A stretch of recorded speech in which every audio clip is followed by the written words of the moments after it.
Yeah. Good to see you. Oh, we got. Well, we got to do some praise. Deion, she's mine. Hey,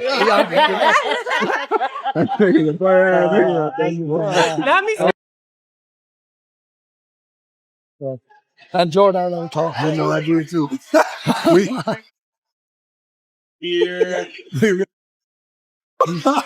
would Nothing. So why don't you talk? Again, nothing would be that, and we might or might not talk, and the rest of that gets in what we do every day. think that talks would pick up a little bit with him. I don't know that necessarily talks will, but we've got a game coming, and he's under. Yeah, one of them is coming in right now. Very easy to be the top pick in the draft. How you doing? Nice to see you. Yeah, children. I know, only dog. Wait, hold up. Is this real life right now? Jerry Jones out here plotting behind closed doors again? Of course he is. With Jerry, it's never just football. It's a full-blown Hollywood production wrapped in money, ego, and chaos. Word on the street is the man's got a hidden play in motion involving Shedeur Sanders. And when I tell you, tell the truth, does this surprise you guys that Shedeur Sanders, pick number 144, is now the best-selling jersey of the draft class? No, and this is why he's going to be a Cleveland Brown. I think he's going to be on the roster no matter what. Because at the end of the day, I do think he has a safe floor at quarterback, but those type of things, moving the needle, moving dollars around and being relevant as a friend. it's wild. Believe me, it's the kind of headline that makes Kevin Stefanski look like someone just yanked his headset out mid-game. This isn't your regular NFL gossip. This is blockbuster madness only Jerry could dream up. Buckle up, because this move might just flip the entire league upside down. Down in Dallas, things are brewing. But over in Cleveland, something unbelievable already happened. And no, it's not the Browns finally winning a coin toss or surviving another tragic draft day. It's bigger. It's a straight up miracle. They might have actually found a quarterback who doesn't crumble when the lights get bright. The moment the pressure hits, Shedeur Sanders shows up cool as ice, firing darts like he's been in the league for years. Suddenly, Cleveland fans are dusting off the word hope like it's an ancient trophy they forgot existed. For the first time in forever, the dog pound has a reason to believe again. Gonna hire primetime Deion Sanders as a head coach. That would be crazy. Whoa! Is Jerry Jones crazy enough to do something like that someday? No, but he does know how to spell well enough and not answer a hypothetical question. But just when the city starts dreaming about playoff banners and something that doesn't end in heartbreak, here comes Jerry Jones, the NFL's favorite oil tycoon turned cartoon villain, sliding in like it's his movie premiere. He's not just watching, he's plotting, scheming, whispering in corners like a soap opera boss who owns the show, the cameras, and the script. Jerry doesn't just own the Cowboys, he owns the spotlight. Football to him isn't a sport. It's Broadway with helmets, overpriced nachos, and a light show for his ego. So when Shedeur Sanders' name started echoing beyond Cleveland, Jerry didn't hesitate. He was activated, like someone pressed the ego boost button on his billion-dollar yacht. Because to Jerry, quarterbacks aren't just players. They're walking TMS and cleats. And Shedeur Sanders, he's basically Bitcoin with a perfect spiral. Jerry sees more than a quarterback. He sees a brand. The last 2 minute drive, you don't give it to him? Come on, man, make it make sense. They don't want that boy in Cleveland. We know they don't want him in Cleveland. They do it. Now that's dirty. That's 2 L's they gotta hold. Right? He did, but come on, man, you don't want, like he said though, they don't want to have a quarterback controversy. That's cute and all, but nah, you got to get to the smoke. But it's a silver lining in all this in the end for your boy. I think personally, this is my take, and this is gonna blow your mind. He's gonna end up with Jerry Jones in Dallas. Why, you say? Jerry loves a business, a legacy waiting to be bought. Forget reading defenses. Shedeur can move merch in Tokyo and headline a Netflix special by Sunday night. Before the first snap even hits the turf, Jerry's eyes light up like stadium lights on opening night. Only a man who once built a $1.3 billion shrine to his own reflection could look that excited about being relevant again. But the second Jerry smells an opportunity, you can kiss subtlety goodbye. The man couldn't just make a simple phone call. No way. That would count as tampering. And let's be honest, Jerry Jones has the moral compass of a used car dealer at an ethics seminar.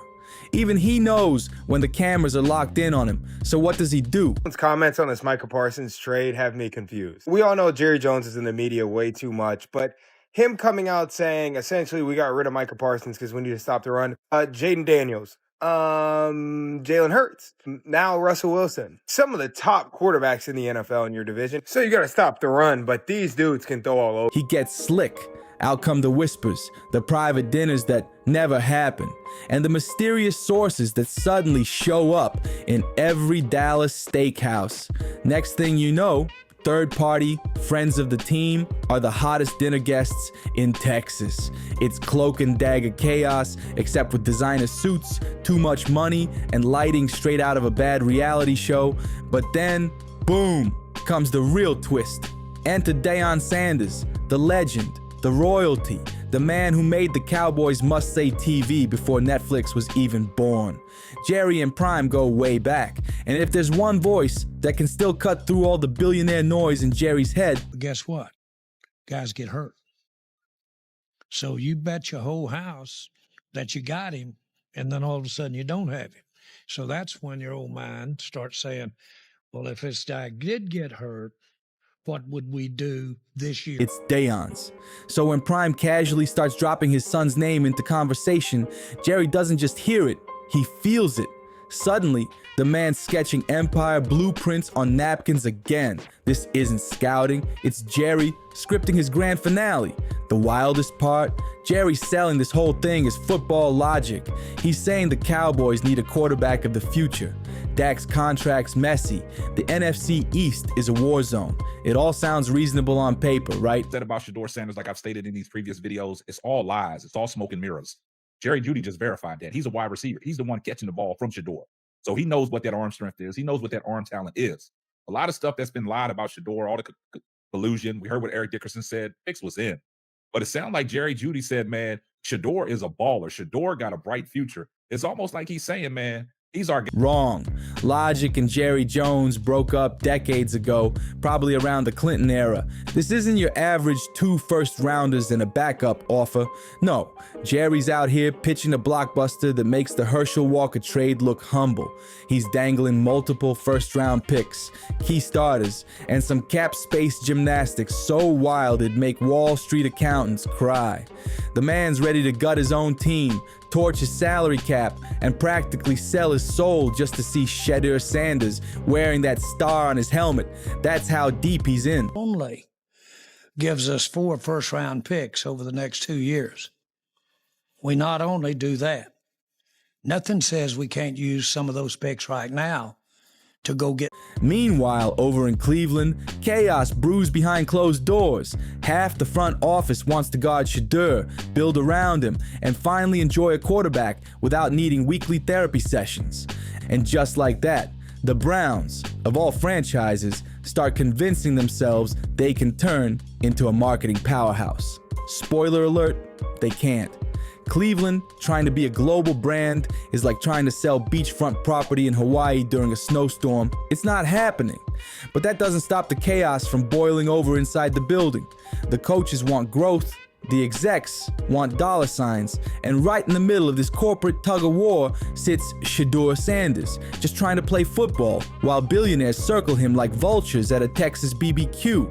This is classic Jerry Jones strategy. He's not rushing anything. He's playing the long con, the kind of scheme that unfolds slowly, like a chess match played on a yacht. It's the love affair that we have. What? And I have always admired him, both on and off the field. Ooh. And I said, that's hard. Jerry doesn't need Shedeur tomorrow or next week. He's planting seeds, whispering in ears, and waiting for the perfect storm, an injury, a contract meltdown, or a well-timed leak that opens the door. When that moment comes, boom, he's ready to strike. In Jerry's mind, this isn't about wins and losses anymore.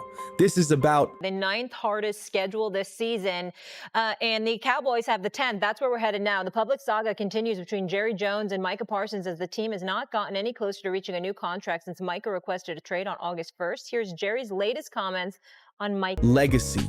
He wants to go down as the man who turned football into theater, who made the Cowboys not just America's team, but Earth's team.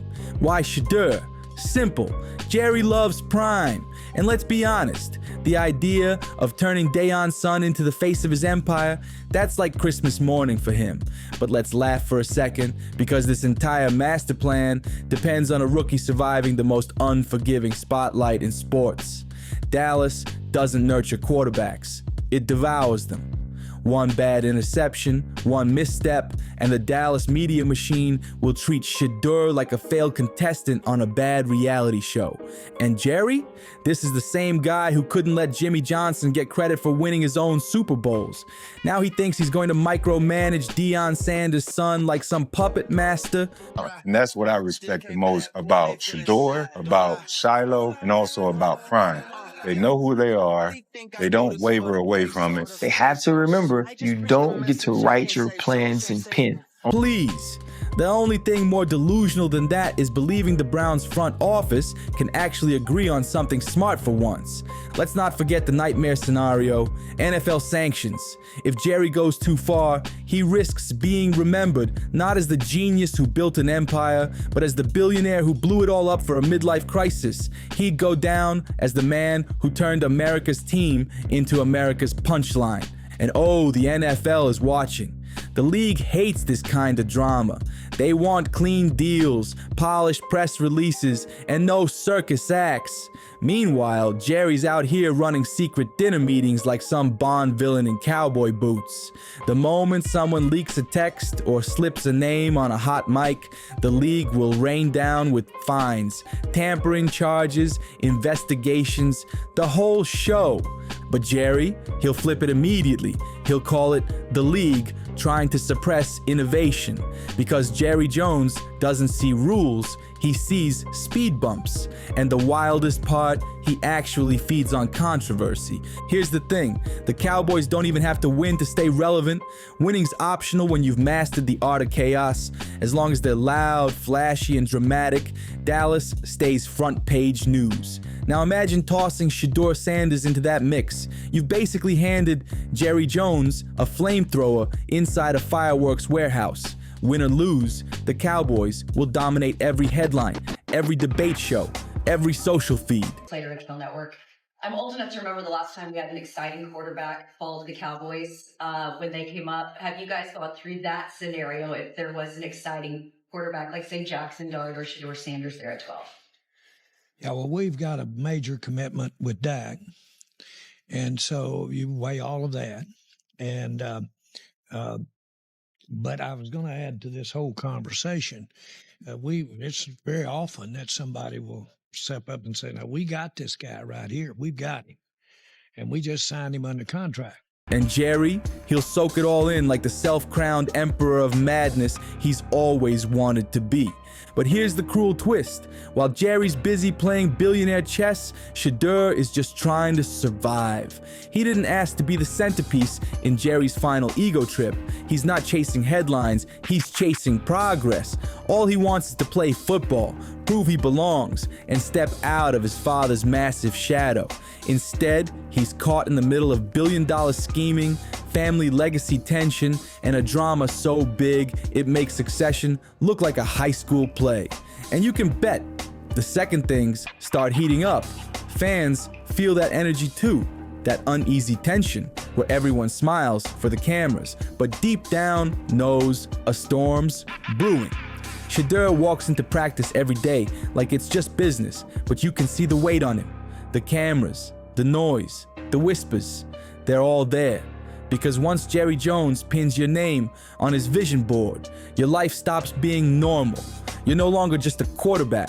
You're a storyline, a brand, a chess piece in Jerry's never-ending quest for legacy. So now, we're standing on the edge of a trade rumor that feels less like a football deal and more like Shakespeare and shoulder pads. Jerry Jones, the aging king, desperate to cement his legend before the curtain drops. Shedeur Sanders. That's a direct question about, has he had a chance to get up with Shedeur and Shedeur throwing some passes? And you heard what Jerry Jeudy said. We throw the ball around a little bit, and Shedeur has an arm. He said Shedeur has one of the best arms. The young prince, carrying both the family name and the pressure of expectation. And Cleveland, the fractured kingdom, torn between protecting their golden ticket or cashing out for a marketing fantasy that could blow up in their faces. Everything's spinning into the NFL's newest soap opera. The Browns' locker room feels less like a football team and more like an episode of Succession, Cleveland edition. Half the coaching staff wants to hand Shedeur the keys and let him build the future. The other half, they're staring at spreadsheets, sponsorship projections, and box seat upgrades, already counting how much hope is worth on the open market.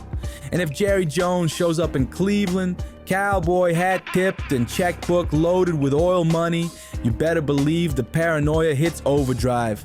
By that point, even the water boys probably have hedge fund advisors whispering in their ears. That's how deep this circus runs. They called it destiny. The moment Shedeur Sanders even hinted at Dallas, the local media went wild. If he so much as put on cowboy boots, half the league's executives started polishing their resumes like their jobs depended on it. That's how deep the legend of Jerry Jones runs. But this is where Jerry's vision stopped being ambitious and went full Shakespeare. In Jerry's mind, Shedeur wasn't just another quarterback. He was the chosen one. The prodigal prince who could carry the Cowboys dynasty into eternity. Forget Dak Prescott. Forget the playoff heartbreaks. Forget that Dallas hasn't sniffed true glory since the VHS era. Jerry was chasing something bigger than redemption. He wanted immortality. In his grand fantasy, if he could just land Shedeur Sanders, the Cowboys wouldn't be a team anymore. They'd be a religion, a global empire, a Disney franchise that never ends. And of course, Jerry being Jerry, he wasn't looking for a simple trade. Oh no, he wanted to craft a deal so bold, so reckless, it would make Wall Street crash just from the sheer audacity. Rumors started spinning like a Texas tornado. 3 first-round picks, a defensive star, maybe even a lifetime supply of brisket just to sweeten the offer. Some insiders even joked that Jerry might have said, "What if I toss in the entire practice facility? Or heck, my yacht." You just know he probably meant it too. At this point, it wasn't about football anymore. It was about control. Who gets to shape the story? Who stands beside Jerry when the cameras flash? Who ends up as the hero in the ESPN documentary 20 years from now? Jerry wanted that power, the kind that outlives championships. And the NFL, oh, they were sweating like it was a Texas summer. Tampering whispers started flying through the league like confetti at another Cowboys playoff collapse. If Jerry really was working the back channels, calling up Deion, passing secret notes, or making gentlemen's promises that sounded a whole lot like bribes, then the league had a full-blown scandal brewing. But come on, this is Jerry Jones we're talking about. The man's been bending rules since pages were a thing. What's the NFL gonna do? Fine him? Suspend him? Please. Jerry would just buy the fine office, rename it the Jerry Jones Center for Creative Accounting, and keep the party going. That's exactly why the stakes were sky high, because if Jerry actually pulled it off, if he somehow got Shedeur Sanders in that star helmet, it wouldn't just be a trade, it would be a cultural earthquake. Imagine the headlines, the jersey sales, the documentaries. Jerry sitting up in his luxury suite, sipping whiskey, grinning like the Joker, knowing he just pulled off the heist of the century. Meanwhile, Shedeur Sanders, the prodigy at the heart of the storm, stands caught between legacy and chaos. A young man just trying to play ball while billionaires turn his name into currency. The Browns, torn between loyalty and ambition, staring down a decision that could define their franchise for decades. It's not just football, it's modern mythology. This is the NFL's version of Julius Caesar, but instead of daggers and togas, it's shoulder pads and Gatorade showers. And through all the drama, one thing's for sure. When Jerry Jones starts chasing destiny, nobody's safe. Not the Browns, not the Cowboys, not even the league itself. So what do you think? Will Jerry's madness turn into NFL history or another headline in his Hall of Chaos? Drop your thoughts below and don't forget to like, comment, share, and subscribe because this saga's just getting started.